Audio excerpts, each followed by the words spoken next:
Hi, I'm Emily, and I'm refuting the claim that personal communication skills are reduced as a result of technology. My opponent's secondary claims were humans are more attached to communication online than communication in person. Online communication fails to prepare one for face-to-face interaction, and most teens and young adults cannot talk on the phone anymore. In response to the first claim, that says that humans are more attached to communication online than communication in person, I'd like to challenge that by saying the preference of online communication is not inherently a bad thing. It doesn't necessarily mean that given the choice, people wouldn't prefer to talk face-to-face. In fact, in the New York Times, they took a poll and most people would prefer to talk face-to-face as opposed to using online communication. However, history has shown that people always prefer the most efficient mode of doing things, and this affords them more leisure time, and technology is no different. Most people would prefer to send out an email to get a quick answer at a time that is convenient for the person they're trying to communicate with, than spend 15, 20 minutes on the phone, going through all the social niceties just to get one answer. So, let's see. So in response to her second secondary claim, that online communication fails to prepare one for face-to-face interaction, with today's technology, we've gotten to the point where we could still have face-to-face conversations, even though we're not in person. Programs like FaceTime or Skype allow us to actually be in tune to people's vocal intonations and their facial expressions, even though we're not in the same room with them. And so using technology doesn't necessarily mean withdrawing socially anymore.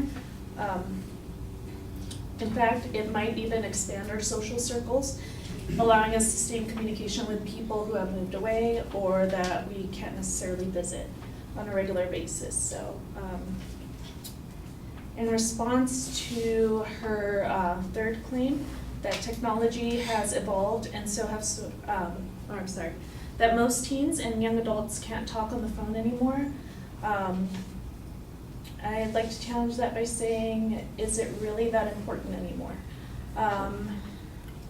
Technology has evolved, and phones are more or less becoming more and more obsolete, much the way that the telegraph became obsolete when the telephone came on the scene. The Washington Post conducted a study, and most people polled said that they would prefer to receive phone calls only from family, and that they only use their phone in case of emergencies or to schedule appointments. And they also see phone calls that were not preceded by email or text as intrusive.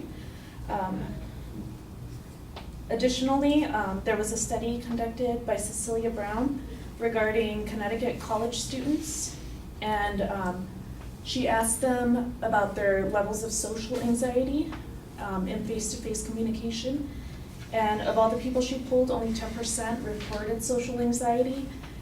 And it said in her results that it was kind of inconclusive as to whether the social anxiety preceded the use of technology or if technology caused it, kind of a chicken and the egg situation. Are people awkward because they abuse technology, or do they abuse technology because they're socially awkward? So, in conclusion, I'd like to say that technology has evolved, and so too must our definitions of what is socially acceptable personal communication skills. So, trying to evaluate people's communication skills according to the standards that we had 10, 20 years ago, and their phone skills, things of that nature, aren't necessarily still applicable.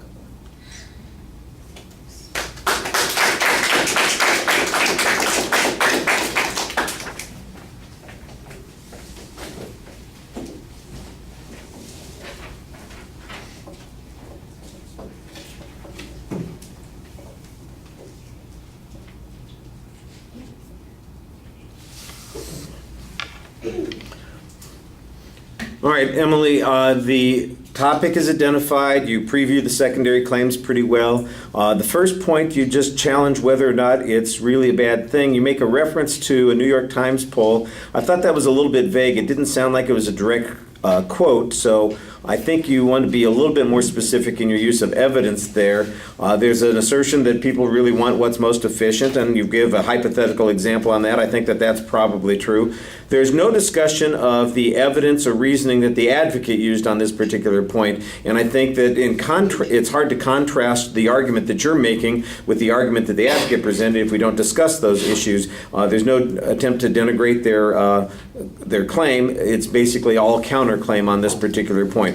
I thought you did an okay job with the counterclaim on that point, but I'm not sure that you want to just limit yourself to those issues. On the second point, you're doing basically the same thing because you say that there are face-to-face moderated media that they can use. A demonstration that people use it more frequently, that this is a typical kind of thing, I think would probably be helpful. Again, there's not really much reference to the evidence that the advocate used.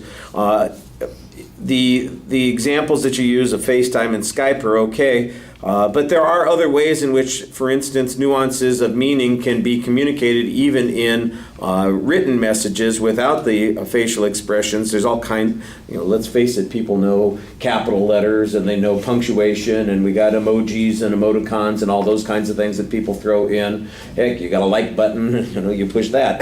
There are ways to emphasize those ideas. I think that there's a good argument to be made that says we're simply developing an additional vocabulary here for those sorts of things. That, I think, would fill in that argument a little bit more. But again, both of those would still be irrelevant to, or excuse me, irrespective of what the advocate's position on those points were. On the third point, I think that you kind of go to the underlying assumption, and you've got a dismissal argument here. It says, is it really that important? The fact that people don't develop phone skills doesn't mean that much. You don't need to develop telegraph skills anymore. I kind of like that analogy that you're drawing. We've got a new technology for communicating. We need to develop skills to use those technologies. And if people are using those technologies more and more, then that's what we should be focusing on, and not the technologies that are dying out. I thought that you did a pretty good job citing the evidence in the Washington Post on this one. I thought that was a little bit clearer than the New York Times evidence earlier. Your quote from Brown, I don't think it gets you very much. It talks about social anxiety, and it seems pretty inconclusive, so I don't know that it helps you or it attacks the advocate's argument on that particular point.